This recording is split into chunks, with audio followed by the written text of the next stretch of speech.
Hello everyone. So we are about to start in next 30 seconds. First of all, a warm welcome to all of you to this webinar.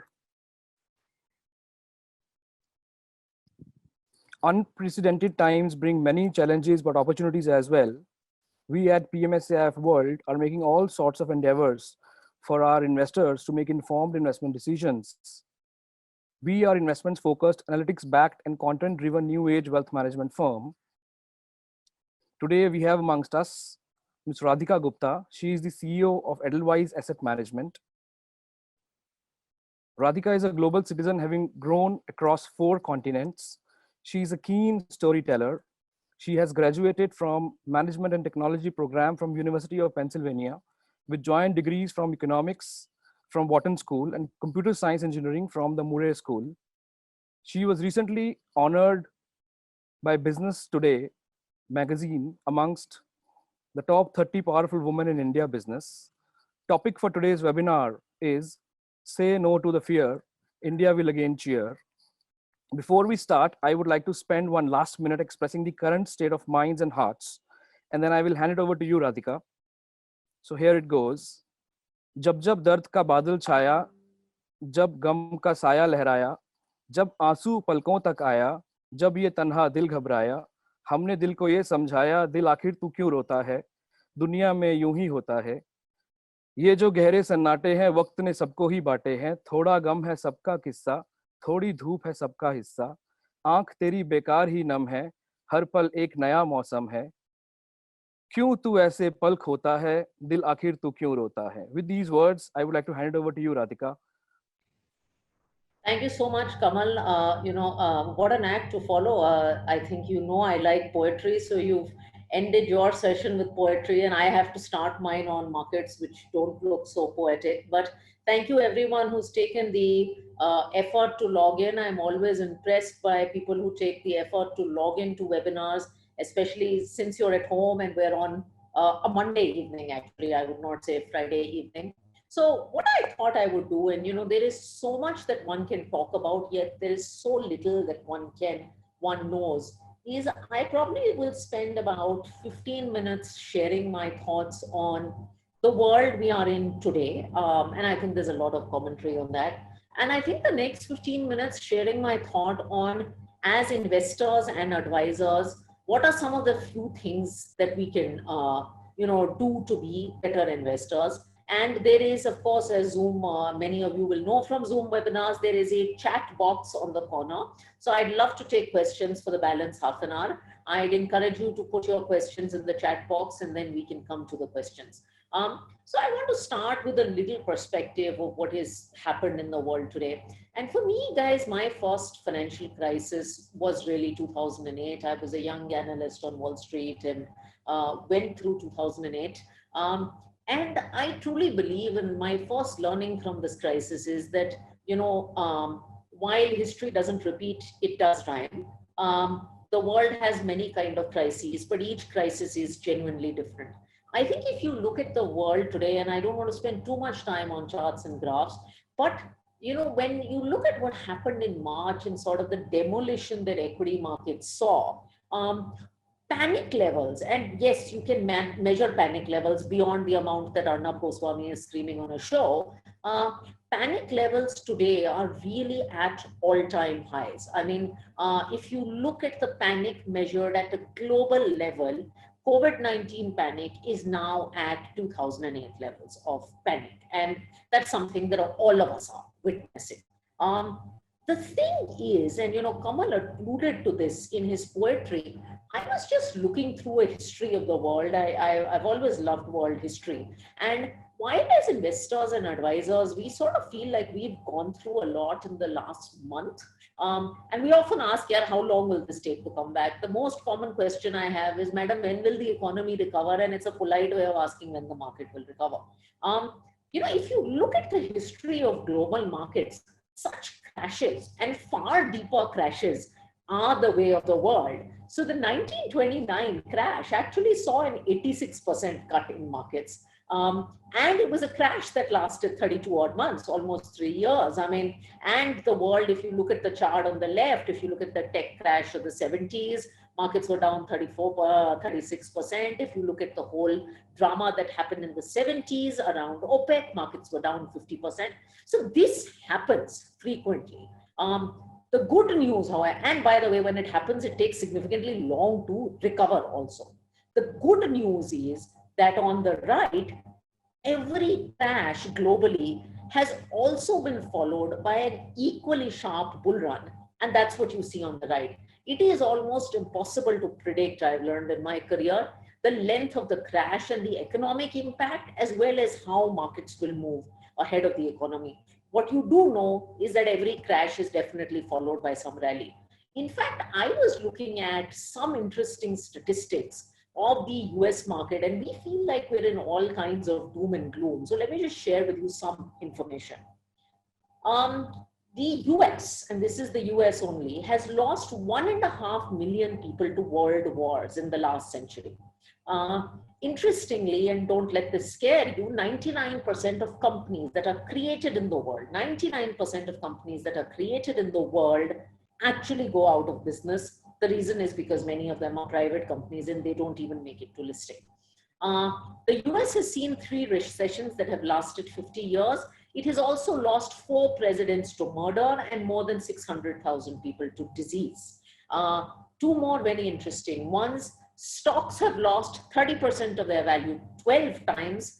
This has happened thrice in my lifetime, and I consider myself fairly young. And most importantly, in the last 3 years, negativity or pessimism has shown up in the press almost 30,000 times. So this is everything that has happened. However, world equities from 1970 have still compounded at 10% a year. And I think that's the funny dichotomy of the world. There is a saying in Chinese, and I know it is a very weird time to talk about China, that the word for crisis in Chinese is a word called Weiji, or WEI-JI. And Weiji, as it's known, is actually 2 characters in Chinese put together. Wei stands for danger, and G stands for opportunity. And I think truly for investors, whether you're invested today or considering investing, that is what you have ahead of you. You have tremendous danger that you feel like you've experienced, but you also have opportunity that is ahead of you. Now, I want to do a similar exercise in the Indian context. And think of yourself, you know, while we like to talk about the period of 2008, think about yourself as a young analyst. An analyst who started their career in capital markets in India in 1989. You may remember who was Prime Minister. VP Singh was just elected Prime Minister in 1989. And VP Singh, towards the end of 1989, came on TV and he made a statement to the effect that the coffers are empty. Now, this is a very big statement. This essentially means the government doesn't have any money. Imagine in the times of Arnab Goswami, if this statement was made today, the coffers are empty. And then a whole bunch of stuff happened in India through the early 1990s. Let me give you a quick chronicle of that. So in 1990, the Gulf War happened, oil prices crashed, the Mandal Commission happened, and the Chandrasekhar government came to power. In 1991, Prime Minister Rajiv Gandhi was assassinated. Narasimha Rao came to power. People were very worried at that point in time because Narasimha Rao was the first Congress president who didn't come from the Nehru Gandhi family. 1992, the Babri Masjid was demolished. India had a balance of payments crisis. For those of you who are stressed about the currency that has depreciated from 73 to 76, in December 1992, the rupee went from 20 to 30. Again, imagine this happening in the context of Arnab Goswami. Okay. In 1993, the Bombay bomb blasts happened. In 1994, there was a no confidence motion in Parliament. By the way, I have taken these events from the covers of the most famous magazine at that time, that was India Today. All of these items were India Today covers at that point in time, or most of them were. Now, if I ask you a quiz question, if you were that boy in 1989 who had started their career in India, you would have thought this country is chaos. But if you look at what the Sensex or Nifty did in that period, it will astound you. The Sensex actually went from 700 in 1989 to 4,000 in 1994. And that is the strange thing about India, is that India is a country that has grown despite crisis and amidst crisis. I always say that India, being an investor in India, is like standing in a pile of keychad and saying, my God, this is so painful on a day-to-day basis. But you're looking out at a horizon that is far more beautiful. And I really think that's what being an investor in India is like. So that's how I think of the India opportunity today.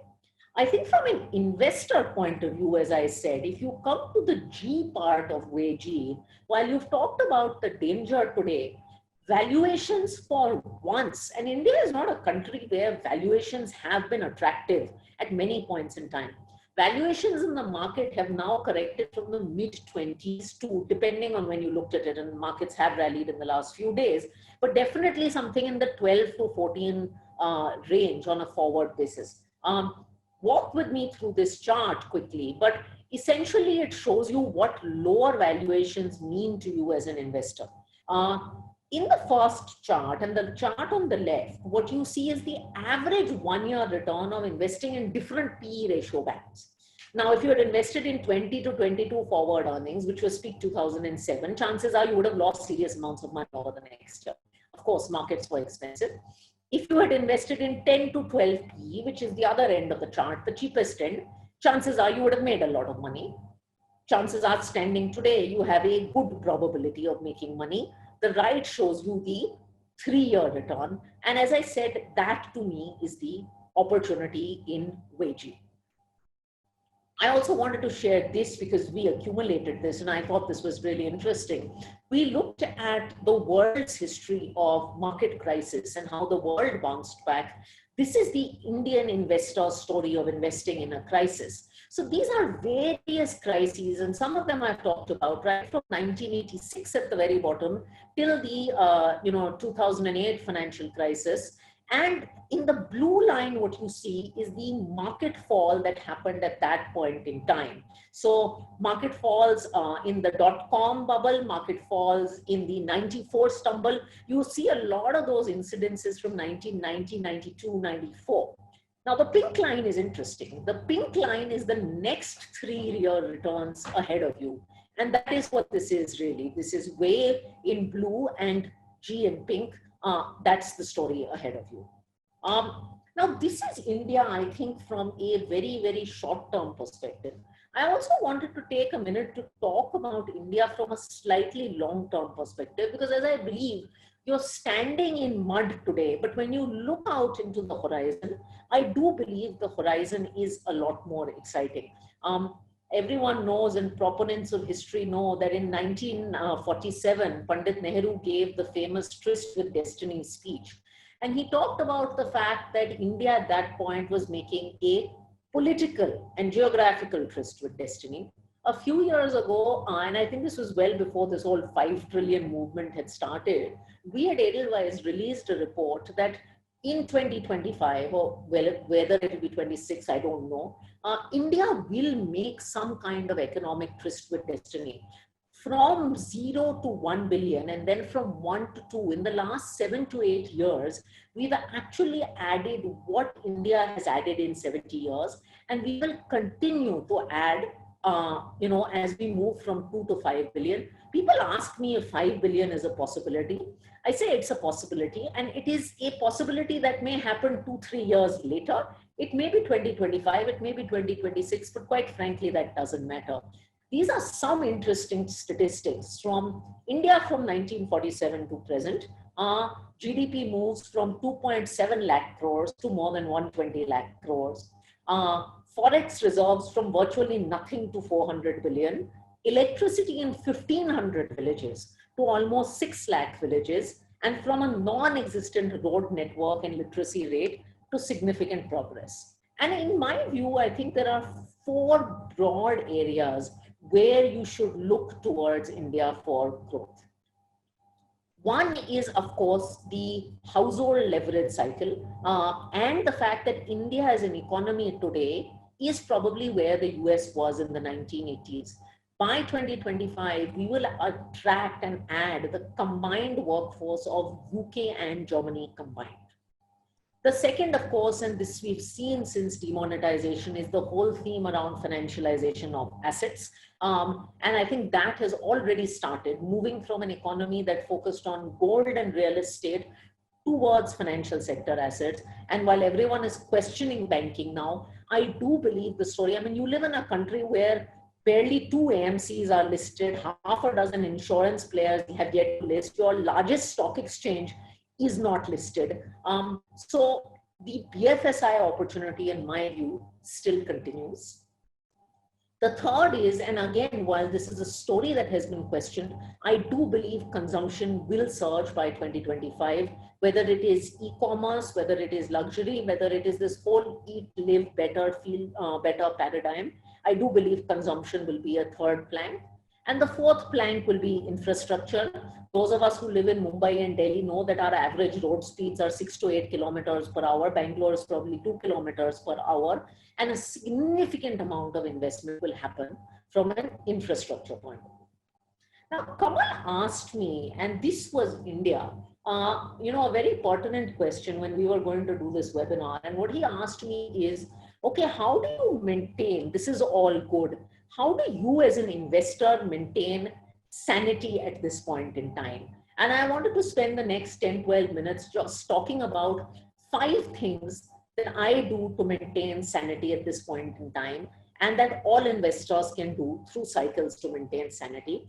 I call it the paradigm of achieving peace in investing, because I think truly investing should not be that complicated, and we should all seek some amount of peace in our lives. So the first paradigm for me that's been very important is protecting downside.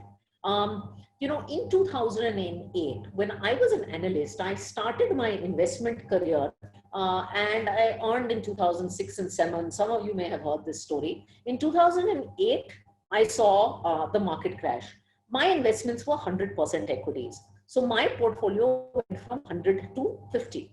I'm also married to a capital markets professional, Nalin, and he's in the same business, and the same thing happened to his portfolio.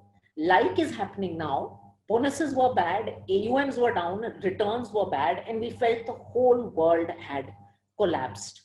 If we had just managed our downside better, I really believe life would have been very different for us.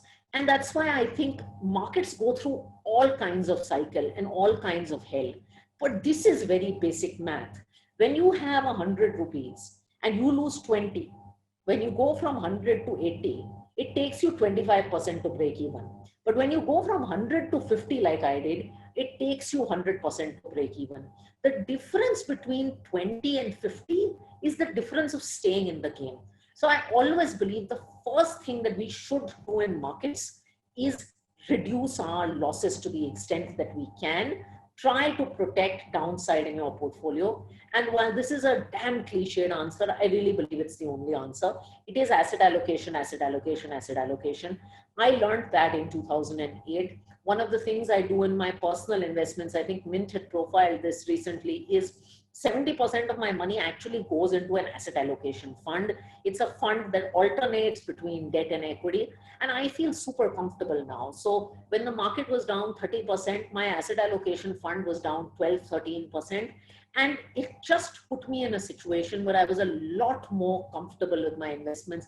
I never had to think about redeeming. I never had to think about cutting down expenses. It just made life a lot easier. Whether you choose to do this through an asset allocation fund, whether you choose to do this in your own portfolio by blending asset classes, we've shown you an example here of blending 4 asset classes: gold, equity, international equities, and debt, and what the experience is like. But this is the number one thing you can do to achieve stability in your portfolios. I've seen investors with well allocated portfolios today are a lot more comfortable than investors over allocated to equities. The second thing I want to tell you is a little bit about emotional control. And I want to tell you a little bit of a story of a genius. Love stories. This is a story of Isaac Newton that some of you may have heard of. Obviously, a man with significantly higher IQ than most people, definitely than me. And This is how he got trapped into the world's first stock market bubble. So in the, I think, 1800s, Newton bought shares of South Sea company, big sort of thing happening at that point in time. He invested a small amount of money at 180 rupees. The stock price doubled. Newton felt great, as he should feel great, and he exited the stock. The stock continued to rally, and as you can imagine, Newton's friends got rich. Now, when our friends get rich, we have this feeling called FOMO. And so Newton decided to re-enter the stock at 680 rupees with significantly more capital than he had put in before. The stock went to some 1,000 levels and Newton felt superb about himself. And then the stock collapsed at 175, at which point Newton exited. He then made a statement that I can predict the motion of heavenly bodies, but my God, I cannot predict the madness of the markets. And I think that's the challenge with emotional control. And I think I encourage all of you to have emotional control in this exercise. Emotional control is a very powerful beast. I mean, we've learned this, but the herd mentality eats all of us. This is an example of the benefit of emotional control. If you had invested at the peak of 2007, your annualized return till peak would have been about 7%. If you had exercised the opposite of Newton and shown some emotional control, your returns would have been 13% from the 2009 lows. It is impossible to time this, but do try to show some emotional control. The third thing I wanted to tell you that helps a lot is automatic investing. Everyone has seen this graph 10 times of the investor's decision-making cycle. You wait when markets are bad. You're like, chalo, let me see, let me see. They start looking good and you get tempted like Newton did. You often invest at the top and then things fall. And just as you should start investing, you wait for a correction, things collapse and you continue to wait for a correction. My solution to this is try to automate your investment process and invest consistently. People ask me as an MF head, do you stop SIPs? Do you do all that? I actually don't do any of it. I know I have no ability to predict this, right? So I invest as consistently as I can. One of the other things that I do that helps me automate the process is I've started investing beyond India. I started doing this 5 years ago. The reason I started doing it is I realized not only should you constantly invest in the markets, you should constantly invest across a set of markets. Some of you have seen this chart, but I think it's one of the most fascinating charts. It actually shows you the best performing market in the world year by year. If you follow me, 2009, India was the #1 performing market. And if you look at 2020, the irony is, of course, China has been the best performing market despite subjecting all of us to this. On the right, you see two very interesting stats. This is the annualized return of each market and the annualized volatility. I don't want to be an India bear, but actually on a risk basis, the US and China have been two of the finest performing markets. I'm not saying you withdraw your money and run away to the US, but I'm saying one of the things that has definitely worked for me is investing in a range of markets across all points in time. And by the way, I don't think a lot of people call me and say, ma'am, should I invest in US markets now? I said, no, you should not invest in US or Chinese markets now. They should be a constant part of your asset allocation. Asset allocation is not a choice you make in a crisis. It's something you do constantly. Otherwise, it will never work. Okay, the fourth thing I want to tell you is about the power of consistency. Now, one of the funny things that I've seen a lot is this desire to find the sector that will do the best after COVID. I get these questions all the time. And I do believe certain sectors will do better after COVID and certain sectors will do worse after COVID. But we're all rushing. I think it's healthcare right now that's everyone's favorite. But we're all rushing to find the sector that will save us after COVID. So I just did some analysis and looked at some past trends of how chasing sectors played out. So you might remember, some of you in the market, some of the themes that have played out in markets. Infra 2007, debt funds 2008, gold 2010, pharma 2012, mid and small caps 2014. So assuming you were the perfect investor and invested in each of these sectors perfectly at all points in time, how would you have done? That's the left, that's 10%. Perfect timing of each sector at each point in time, so you didn't feel any FOMO. On the right, this is just the boring Nifty TRI investor or the diversified equity mutual fund investor, that's 11%. We as investors have a huge desire to take action. Acha, liquid funds are negative for 3 days, let's move here. ARB funds are down for a week, okay, let's switch to overnight. What I've seen is it only costs you exit load and taxes. Resist the desire to complicate your life and put so much activity in it. It definitely makes you feel smart to do work. It actually doesn't add that much value to your portfolio.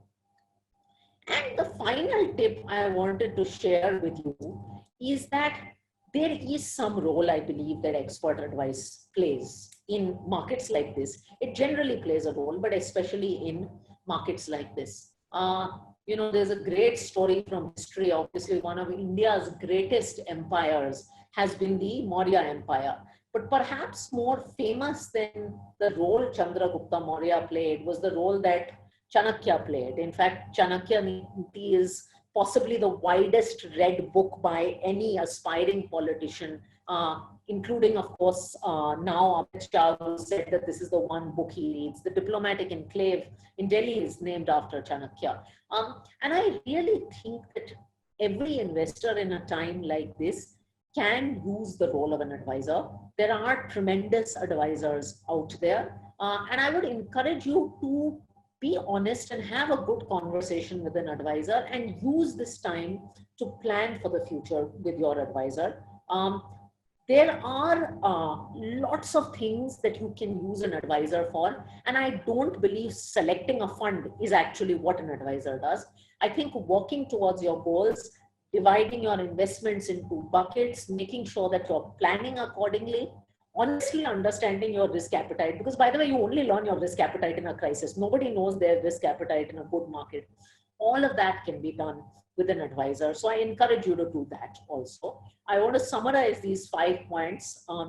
Peace is achieved by protecting downside, largely through asset allocation, having and exercising emotional control, trying to automate as much as you can in your investing. SIPs do that. Sensible diversification does that.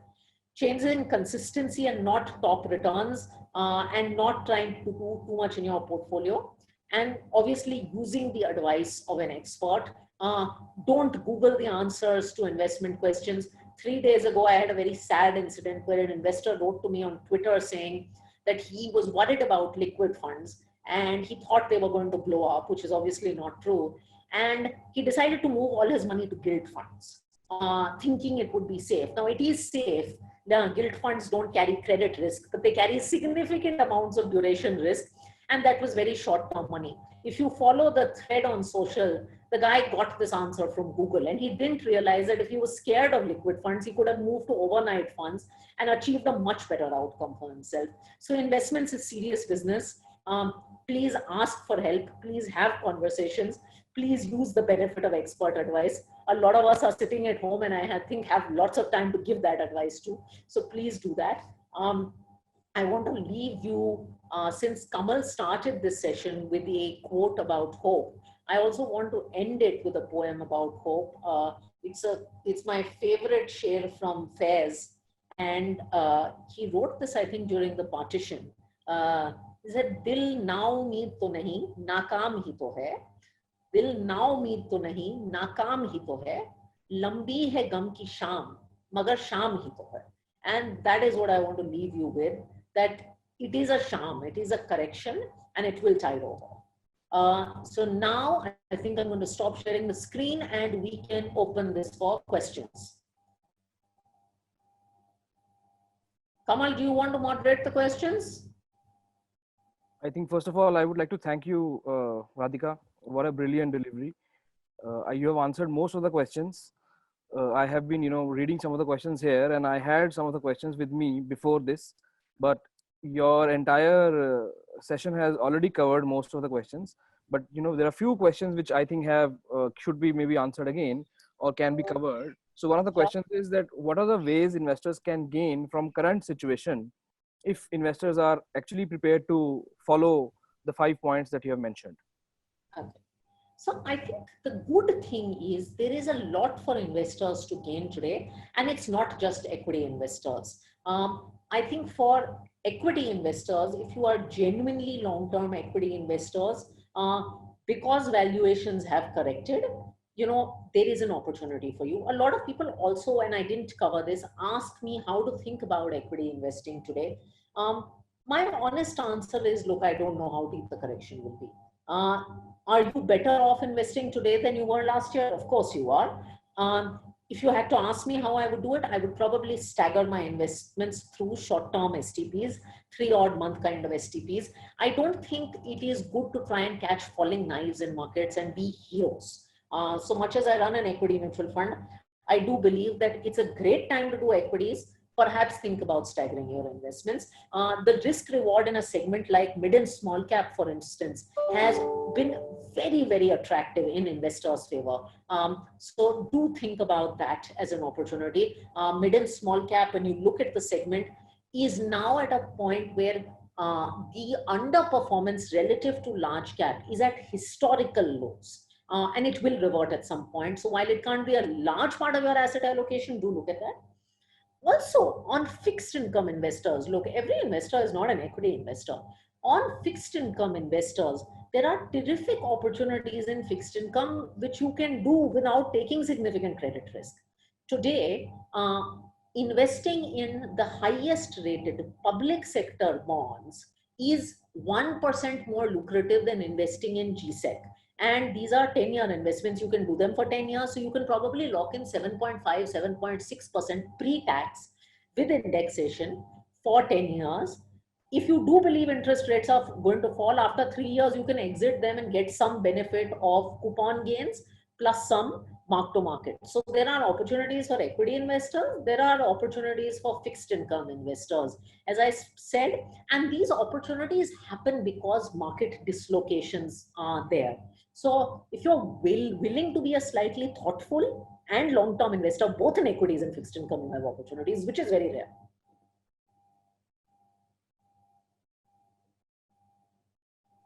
Right. So the next question is, what are the some of regulatory changes that you would desire as an investor and as an administrator? Oh, this is a very tricky question. I've never been asked this in 40 webinars so far. So I think actually quite a few regulatory changes have happened. And, to be honest, I don't think there's that much that needs to happen. I think one thing that I would want to see from an investor point of view is more clarification on fixed income funds. I think there are 14 categories of fixed income funds out there. And there's a credit risk category, but everyone knows that even outside of credit risk funds, a lot of funds have credit exposure. I do believe investors have no understanding of fixed income. They don't understand duration. Unfortunately, they don't understand credit. I do wish the regulator made it simpler to classify fixed income funds and for investors to analyze the risks in that. I think equity is actually quite well done. Fixed income, I really think, has a long way to go. And I don't believe any mutual fund in India can win the story until they solve fixed income, because fixed income is going to be 50% of your asset allocation. We are a country of savers.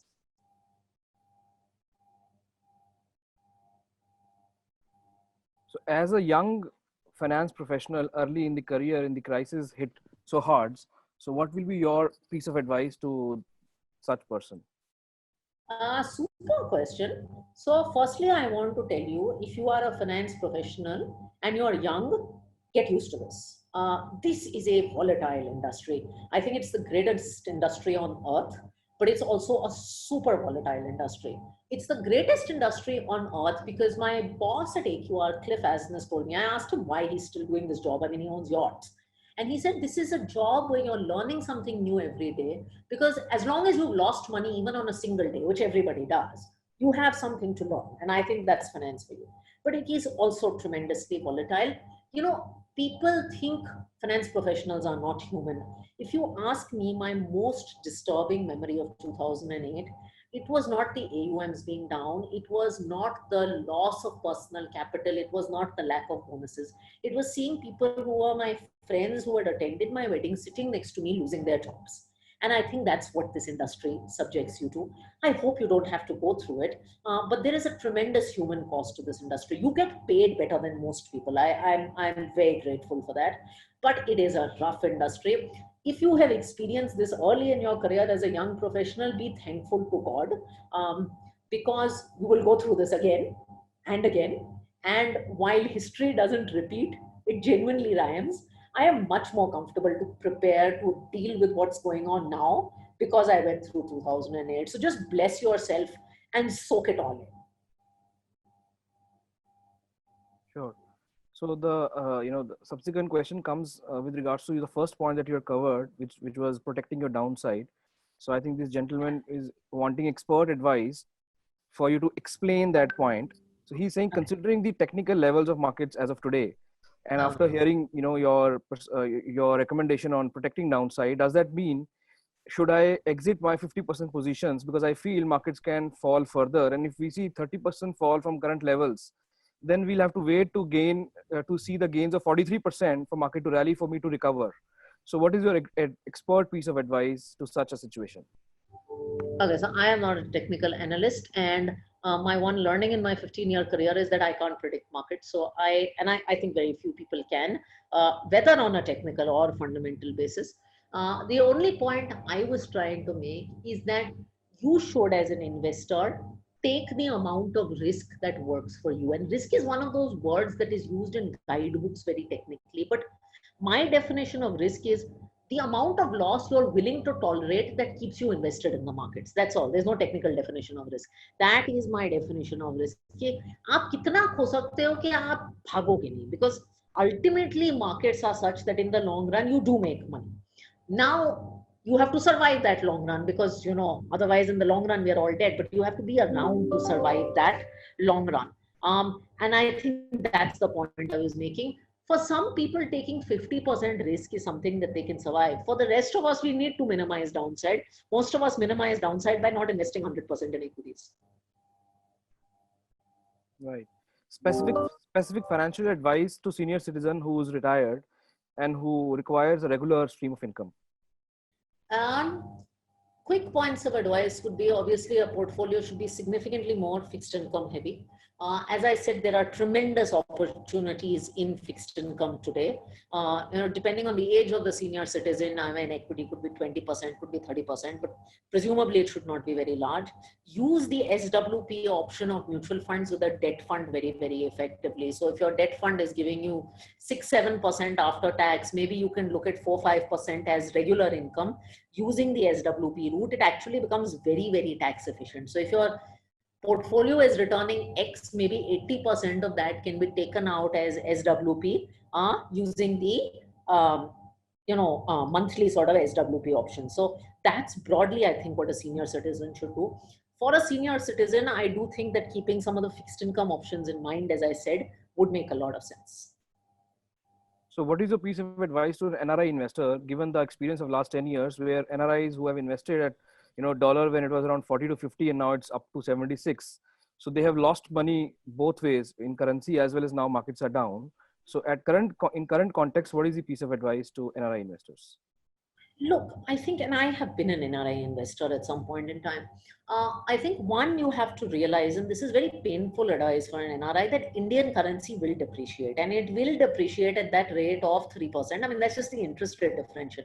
It is economics.